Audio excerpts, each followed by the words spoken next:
Hey, what's up everybody? It's Troy. Welcome back to my channel. Once again, the L.T.S channel. Today I'm with my Mastiff, Smalls.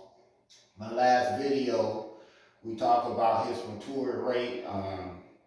He's probably 3 out of 4. Some of these guys don't top off to full maturity till they're 4 years of age, and I think he might fit in that group because he's still got a ways to go, but he's become much more of a guard dog and his guarding ability is high, so I can happily say that.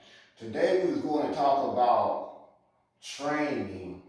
Now, not so much as the training of dogs, because anyone who has a large, powerful guard dog such as this, uh, they've probably taken the time to train a dog, at least they should have. But today we're going to talk about training our neighbors, because our neighbors needs to be trained if we have a powerful guard dog on our property. Now, what does it mean to train a neighbor? I know you're probably wondering that.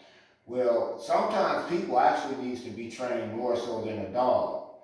To give you an example, a lot of people who own dogs such as this, such as myself and you probably, we have a beware of dog sign on our fence, perhaps on the front door, whatever the case may be, and that should be respected.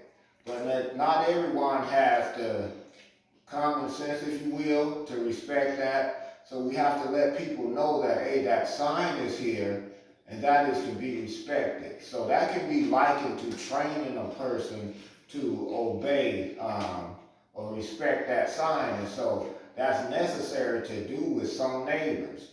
Also, don't jump over the fence. No matter what, if you lose a ball or whatever the case be, don't jump over the fence because you can put yourself into trouble if you do that. So things like that is what I mean when I say training the neighbors. Also for myself,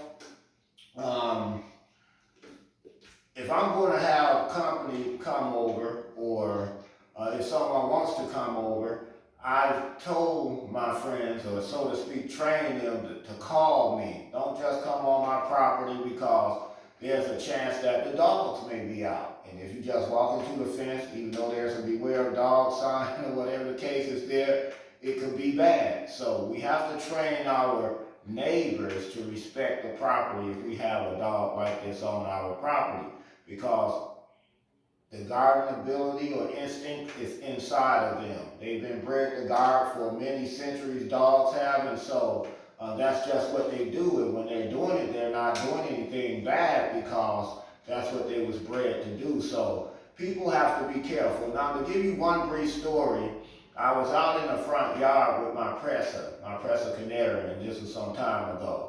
And a neighbor had just moved in, and he thought that he could walk up to me as we had a conversation. And so he started to walk over towards me.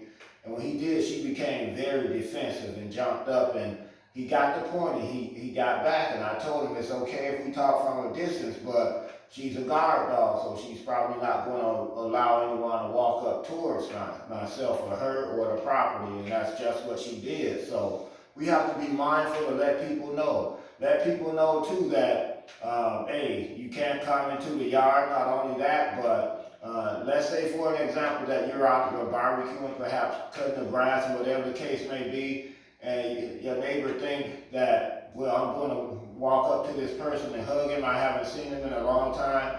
If this big boy is on the property, that's not going to go well. He's not going to let that happen, because his instincts is to guard, and that's just what he's going to do. And so if you have a dog like this, then don't just train a dog. My point is to train your neighbors as well.